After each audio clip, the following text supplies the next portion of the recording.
Did you know the second Death Star was originally built over Kashyyyk, which at the time looked more like Endor, which explains the Wookiee similarities to Sasquatches and their sighted location. But when Chewbacca got paired with Han as a co-pilot, it made the species too intelligent for the final battle of Episode 6, forcing George to create another new forest planet with bear-like creatures, which caused Kashyyyk to change drastically over time, mixing the large African-style trees from the holiday special with landscapes inspired from areas of China and Thailand respectively, all of which were scouted for Kashyyyk's creation in the prequels. Although the original Battlefront was released a year before the planet's official appearance, Kashyyyk Docks looks very similar to its sequel's map and what was shown in the film, but the background and lighting are different, and for some reason the Republic don't have any vehicles, while the CIS uses the AAT and Spider Walkers since the other ships weren't available yet. And sadly there aren't much Easter eggs on the map, mostly just water, but there are fish you can kill with explosives, which spawns an army of fidget spinners.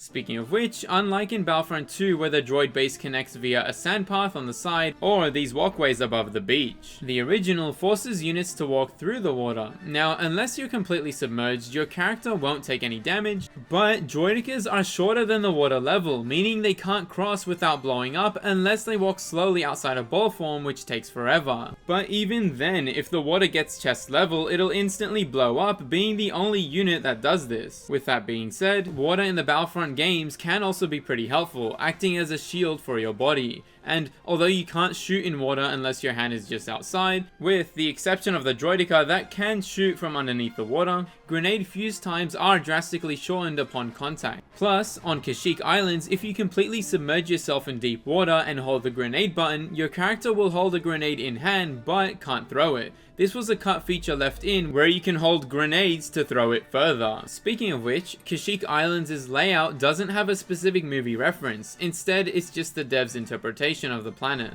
giving it a very Southeast Asian vibe, having literal bamboo on the map just like in other games and wooden walkways over small ponds, as well as these straw-like houses. It's also the hardest map to beat in the game, at least when playing as the Empire on hard difficulty, since the rebel command posts are so close together, having the first recorded win 3 years after the game's launch. Seriously, give this a try yourself, it's insanely hard. Kashyyyk Islands also only includes starships, which aren't featured in the sequel despite the map having lots of anti-air cannons, probably suggesting that they were available at some point in development. Instead, Battlefront 2 includes the snail tanks as playable vehicles. But the map also includes things that weren't available in the films. Instead of a Venator, we get a fortress which, in the story mode, guards an oil refinery. Funny enough, the CIS tried destroying the wooden barricades since it guards the Republic base, but for some reason on hunt mode, the wooden barricades are counted as part of the CIS team, causing Wookiees to attack their own defense. But the best part about this map is its elevation. So many cool high places to set up, especially if you have the invincibility cheat on.